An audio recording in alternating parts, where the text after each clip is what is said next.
જય માતાજી.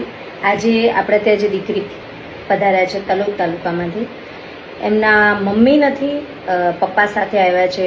મમ્મીને કેન્સર હતું અને ઘણી દવાઓ કરવા છતાં બચાવી ના શક્યા. એટલે જે બી એમને ખેતીવાડીમાંથી મજૂરી કરીને ઇન્કમ જે ભેગી કરેલી હતી એ એમને એમના પત્નીની દવામાં બધી જ ખર્ચ કરી નાખી અને એમના મૃત્યુ પછી દીકરીનો અવસર લીધો ને અવસર માટે એમની પાસે પૂરતી ઇન્કમ નહોતી અને પૂરતી ફાઇનાન્શિયલી કહેવાય ને કે ફાઇનાન્શિયલી પ્રિપેર નહોતા.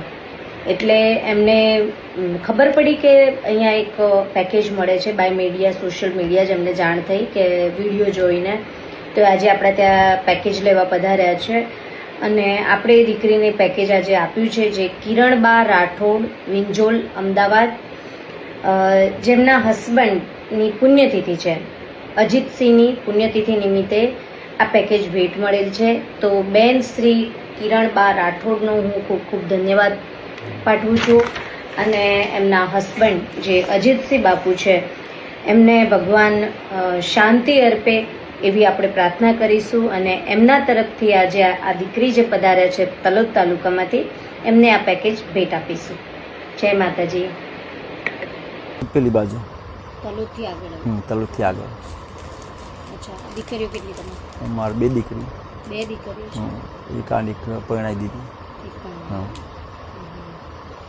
અને દીકરા? દીકરો એક જ છે. શું કરે છે?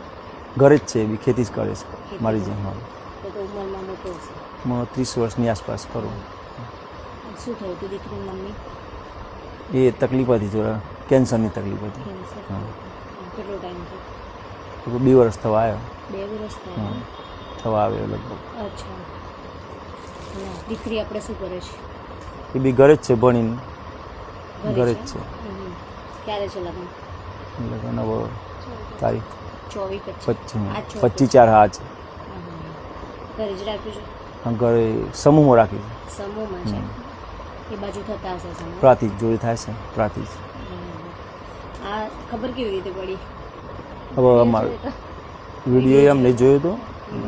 અમારા ગામના કલ્યાણસિંહ અહીંયા આવેલા છે એટલે એમને કીધું હતું મને, અમને વિડીયો જોયો. વિડીયો આપણો મોબાઈલ હું રાખતો નહીં, આવેલી ખબર નહીં. હા, એ તમે આયા ત્યારે કહેતા હતા કે હું પેલું સાદું ફોન રાખું. હા હા. એટલે વિડીયો દ્વારા, વિડીયોના માધ્યમથી? હા, વિડીયોના માધ્યમથી ને. ખાસ તો આપણે એવી જ રીતે કે મા બાપ વગરની દીકરીઓ હોય ને તો આપણે આપીએ છીએ. આપણા જોડે પેકેજ આવે તો આપીએ છીએ ટાઈમે. હું મારા ઘરના પેકેજ તો કદાચ ક્યારેક મારા ઘરે પ્રસંગ હોય કે એવું કંઈ હોય તો જ હું મારા તરફથી આપતી હોઉં છું. ને કદાચ અચાનક એવું કોઈ આવી જાય અને લાગે તો આપી દઈએ છીએ. પણ મોસ્ટલી કે મોટાભાગના પેકેજ એવા છે કે જે આપણે દાતાઓના હસ્તક આવતા હોય, એટલે આપણે એવી દીકરીઓ સુધી પહોંચાડીએ છીએ કે જેના પરિવારમાં કોઈ સક્ષમ ના હોય. બરાબર. એટલે બેટા તમને પેકેજ ગમ્યું? બહુ સારું છે. બહુ સારું, સરસ. એટલે અમારે 7100 નું પેકેજ આવતું હોય છે. એમાં કટલરી છે, મેકઅપની દરેક આઈટમ છે. જેમ કે મોડિયા જ્વેલરીમાં તમારે લગભગ કોઈ વસ્તુ 99% બધું સારું અને લેવાય નહીં જવું પડે. હા, કંકુની ડબ્બી બી અમે સત્તરમાં આપી દઈએ છીએ. એટલે કંકુથી શરૂઆત બી તમારી સારું થઈ જાય.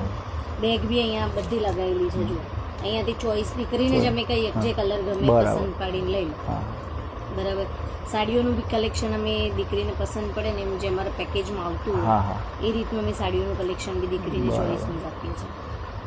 એટલે કોઈ એવા દીકરી હોય કે જેને ખરેખર જરૂર છે, જે મતલબ કે લેવા માટે જ આવતા હોય એવા ખરેખર જરૂર જ છે કે આમને પરિસ્થિતિ એવી છે ને આમને આટલું પેકેજ કે 5 જોડ કપડાં બી એ લોકો નથી પરચેસ કરી શકતા, એવી કોઈ દીકરીઓ આપણા ધ્યાનમાં હોય તો મને જાણ કરજો. આપણે અહીંયાથી આપણે જે બને મદદ સહાય આપો. જય માતાજી.